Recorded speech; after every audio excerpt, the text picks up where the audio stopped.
12 ივლისს საქართველოს მართლმადიდებელი სამოციქულო ეკლესია დიდებულთა და ყოვლადქებულთა თავთა მოციქულთა პეტრესა და პავლეს ხსენების დღეს აღნიშნავს. საქართველოში მოქმედ ყველა მართლმადიდებლურ ტაძარში საზეიმო წირვა აღევლინა. დღესასწაული განსაკუთრებული სიხარულით აღინიშნა თბილისში მდებარე წმინდა მოციქულთა თავთა პეტრესა და პავლეს სახელობის ტაძარში. სადღესასწაულო წირვა უწმინდესმა და უნეტარესმა, სრულიად საქართველოს კათოლიკოს პატრიარქმა, ცხეთა თბილისის მთავარეპისკოპოსმა და ბიჭვინთისა და ცხუმ-აფხაზეთის მიტროპოლიტმა შიო მესამემ აღავლინა. თანამსახურებდნენ სხალთის მთავარეპისკოპოსი სპირიდონი, ტაძრის წინამძღვარი დეკანოზი არჩილ მინდიაშვილი და სხვა სასულიერო პირები. ღვთისმსახურების დასრულების შემდეგ სრულიად საქართველოს კათოლიკოს პატრიარქმა მრევლს დღესასწაული მიულოცა და ქადაგებით მიმართა. სახელითა მამისათა და ძისათა და სული საწმინდისათა, მაღალ ყოვლადუსამდელო ისო მეუფეო, მაღალ ღირსო მამაო, არჩილ, ძვირფასო მამებო, ძმებო და დებო, გილოცავთ პეტრე პავლობის დღესასწაულს. ძალიან სასიხარულო იყო დღეს თქვენთან ერთად წირვა, ისეთი წესრიგი იყო, ისეთი სულიერი განწყობა იყო ამაღლებული, რომ ვარ ძალიან გახარებულები და მადლობლები და გაგახაროთ და დაგლოცოთ უფალმა. დღეს ჩვენ მადლობთ, ვადიდებთ ღმერთს, რომ ცოდვილი სამყაროს წინაშე უფალმა აღმართა ასეთი საოცარი სვეტები და მნათობები, რომლებმაც არამხოლოდ თავისი დიდებული ეპისტოლეებით, არამედ თავიანთი ცხოვრებითაც უქადაგეს მთელს მსოფლიოს ჭეშმარიტება და მაგალითი მოგცეს ღვთის რწმენის და დიდი სიყვარულის. აი ისინი დღესაც აგრძელებენ ქადაგებას. აი წმინდა მოციქულმა პეტრემ მოგცა დიდი მაგალითი რწმენისა. როდესაც ნავიდან გადმოვიდა და ზღვაზე მოსიარულე უფალ იესო ქრისტესკენ გაემართა სვლით. და აი ჩვენც ასე უნდა მივდიოდეთ ქრისტესკენ. და არასდროს შეგვეპაროს ეჭვი, რომ უფალი დაგვეხმარება ყველა განსასწელში. ისევე როგორც პეტრე მოციქულს დაეხმარა, რომელმაც შემდეგ ჩაძირვა დაიწყო. პეტრე მოციქულმა გამოავლინა ასევე საოცარი სიმამაცე. როდესაც არ შეეშინდა და გეციმანეის ბაღში ღვთისმთავრის მონას მოუქნია მახვილი. თქვენ გახსოვთ, მე უფალმა განკურნა ის მონა. და აი, როდესაც ჩვენ თანდასწრებით შეურაცხყოფას აყენებენ უფალს, აგინებენ დედა ღვთისმშობელს, ჩვენ გაბედული სიტყვით, აი როგორც პეტრემ, გაბედული სიტყვით უნდა ვამხილოთ ესეთი ადამიანები. და რა თქმა უნდა, მოციქული პეტრესგან ჩვენ უნდა ვისწავლოთ საოცარი სინანულიც. ხო გახსოვთ, ის მთელი სიცოცხლე ინანიებდა თავის მძიმე ცოდვას, უფალ იესო ქრისტეს სამგზის უარყოფას. დღეს შეუძლებელია ყველაფერზე საუბარი ამ დიდებული მოციქულების ღვაწლზე, დამსახურებაზე. რაც შეეხება პავლე მოციქულს, ალბათ ზედმეტია ლაპარაკი იმაზე, რა დიდი მნიშვნელობა აქვს მის ეპისტოლეებს ჩვენი რწმენისთვის, ჩვენი სულის ცხონებისთვის. და ალბათ დღეს საკმარისია ისიც კი ვახსენოთ ძვირფასო მამა არჩილ, რომ როგორ ღრმად ესმოდა მას ქრისტიანული სიყვარულის მნიშვნელობა და სიღრმე ამისი. და რა საოცარია მისი სიტყვები კორინთელთა მიმართ ეპისტოლეში, სიყვარულის ჰიმნად წოდებული ცნობილი მონაკვეთიდან.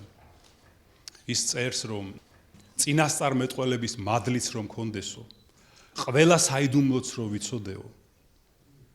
და ისეთი რწმენა მქონდესო, რომ მთების დაზვრა შემეძლოსო, სიყვარული თუ არ მაქვს, არა ვარ, მხოლოდ მოჟღრიალე რვალი ვარო. მთელი ჩემი ქონება გლახაკებს რომ დაურიგო და სხეული მივცე დასაწვავათო, სიყვარული თუ არ მაქვს, არას მარგებს. და აი წმინდა პავლე მოციქული ამ სიყვარულზე მხოლოდ კი არ წერდა როგორც არავინ სხვა, არამედ ასევე ცხოვრობდა და იწვოდა აი ამ სიყვარულით, ქრისტეს სიყვარულით, როგორც სხვა არავინ. და იგი იმდენად შეძრა ქრისტეს ჯვარცმამ, რომ სხვა ყველაფერმა მისთვის ამ დედამიწაზე აზრი დაკარგა. და ის წერს ასეთ სიტყვებს, რომ ამიერიდან ჩემთვის ჯვარცმულია ეს ქვეყანა და ქვეყნისთვის კიდე მე ვარ ჯვარცმული. და ის იმდენად მოცული იყო ქრისტეს სიყვარულით, ისე გრძნობდა იესო ქრისტეს ჯვარცმას, მის ჭრილობებს, რომ ამბობს, რომ მე ჩემი სხეულით დამაქვსო ქრისტეს ჭრილობებიო. აი ჩვენ ძვირფასო ძმებო და დებო, როგორც პეტრე მოციქულს უნდა მიუბაძოთ, ვეცადოთ და წმინდა პავლე მოციქულსაც უნდა მიუბაძოთ, აი წმინდა ჯვრის აი ამ სიყვარულში და ასევე შევიგრძნოთ ჯვარი უფლისა და ვეცადოთ, რომ არც ერთი დღე ჩვენ ცხოვრებაში არ გადიოდეს ქრისტეს ჯვრის გახსენებისა, მისი მნიშვნელობის გააზრების შესახებ და პირჯვრის გადასახვის გარეშე. და არ დაგვავიწყდეს პავლე მოციქულის ცნობილი სიტყვები, რომ ჯვრის აღსრულება სიყვარულშია. და აი თუ ჩვენ ასე ვიცხოვრებთ, თუ ვეცდებით ასე ვიცხოვროთ, მაშინ ჩვენს გულებშიც გამოისახება ქრისტეს ჯვარი და მივემსგავსებით მცირედ მაინც მოციქულებს, რომელთა გულებშიც ის გამოისახა და ზეციური ნათლით ანათებდა ჯვარი უფლისა ჩვენისა იესო ქრისტესი. კიდევ ერთხელ გილოცავთ დღევანდელ დღეს, კიდევ ერთხელ მადლობას მოგახსენებთ ამ დიდი სიხარულისთვის, ერთობლივი მსახურებისთვის. ღმერთმა დაგლოცოთ და გაგაძლიეროთ წმინდათა მოციქულთა თავთა პეტრეს და პავლეს ლოცვით. ღმერთმა აკურთხოს, გააძლიეროს, გაახაროს ეს წმინდა ტაძარი, ამ ტაძრის მამები, ამ ტაძრის წინამძღვარი დეკანოზი არჩილი, თქვენ ძვირფასო ძმებო და დებო და ღმერთმა წმინდა თავთა მოციქულთა პეტრესა და პავლეს ლოცვით გაამთლიანოს და გადაარჩინოს სრულიად საქართველო. ამინ. ჩვენთან არის ღმერთი.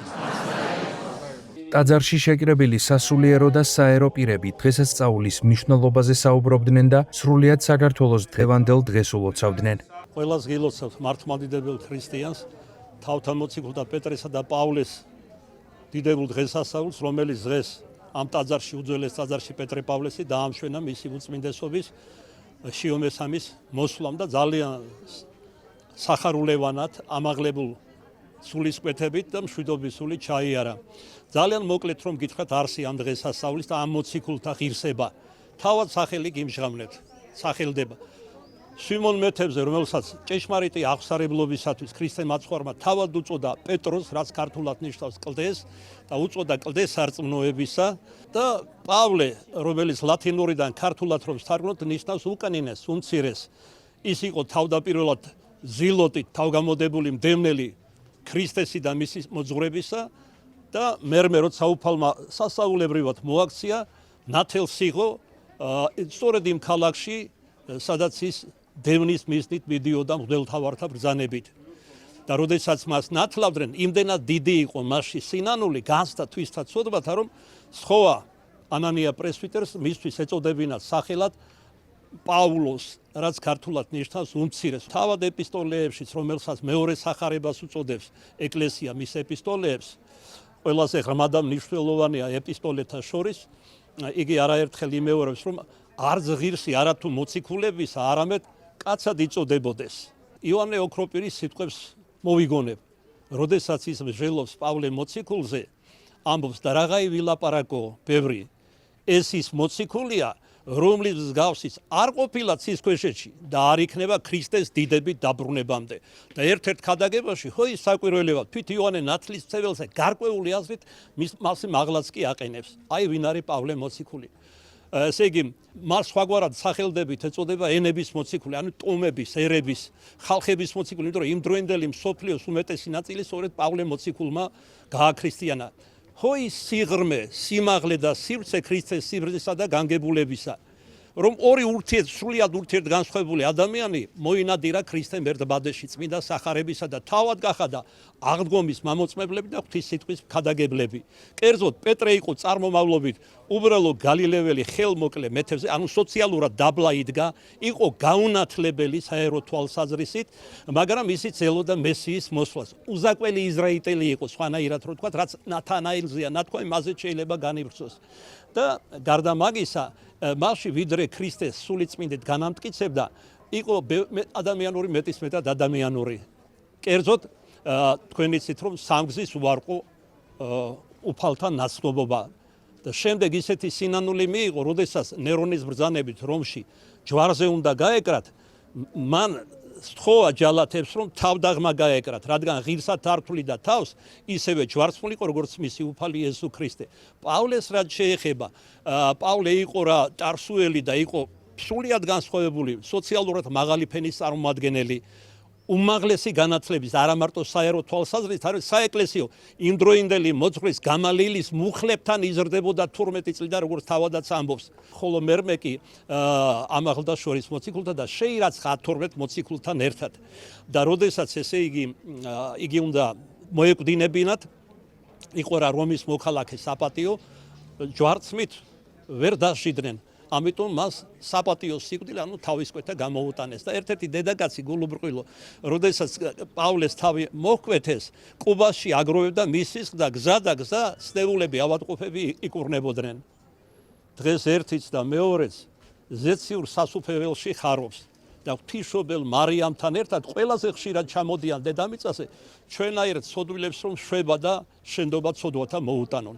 რომელსა მხოლოსა ღმერთსა პეტრესი და პავლესი და ჩვენთა მართლმადიდებელთა შენის ყოველგვარი დიდებაი, პატივი და თაყვანისცემაი თანა მამით და სულიწმინდით აზდა უკუნისამდე. ამენ. სრულიად საქართველოს ულოცავ პეტრე პავლობას ამ დიდებულ დღესასწაულს. დღეს პეტრე პავლოვის სახელობის ტაძარში მობრძანდა ჩვენი უწმინდესი. დიდი სიყვარულით სულ ყველა დაგვლოცავ, ულოცავ ჩვენს პატრიარქს, ზეცაში ჩვენს პატრიარქს ილია მეორეს ძალიან უყვარდა ეს დღესასწაული. ულოცავ ემიგრანტებს და ერთადერთი რაც დღეს უფლისგან ვითხოვე, ეს იყო რომ პეტრეს სინანული მომადლოს ქართველებს ღმერთმა. და სულ გახარებული ყოფილიყოს ჩვენი ერი მადლით, წყალობით და სიყვარულით. გილოცავთ დღევანდელ დღეს პეტრე პავლობას, მობრძანდა პატრიარქი ჩვენთან ტაძარში და შეგვეწიოს სრულიად საქართველოს და მიულოცავ ყველას დღევანდელ დღეს. ყველანი დაგვილოცა პატრიარქმა, დიდებული დღესასწაულია და მით უმეტეს პატრიარქი რა მოვიდა, უფრო განსაკუთრებული გახდა ჩვენ მრევლისთვის, მით უმეტეს ჩვენივე ტაძარში მოხდა ეს ყველაფერი, განსაკუთრებული დღე იყო და სრულიად საქართველოს ულოცავ ამ დღესასწაულს. ულოცავ საქართველოს და სრულიად საქრისტიანოს დღევანდელ დღესასწაულს, წმინდა თავთა მოციქულთა პეტრესა და პავლეს ხსენების დღეს. ჩვენთვის განსაკუთრებით სასიხარულო დღე იყო დღეს, რადგან ჩვენს ტაძარში პატრიარქი მობრძანდა, დაგულოცა ყველა და მინდა მადლობა გადავუხადო მას სტუმრობისთვის. და მინდა ვუსურვოთ ჩემს ქვეყანას გამთლიანება, გაძლიერება და ქრისტეს გზით სიარული. ღმერთმა შეგვაძლებინოს. გადაგების დასრულების შემდეგ საქართველოს ეკლესიის მეთაურმა ტაძარში შეკრებილები კიდევ ერთხელ დალოცა.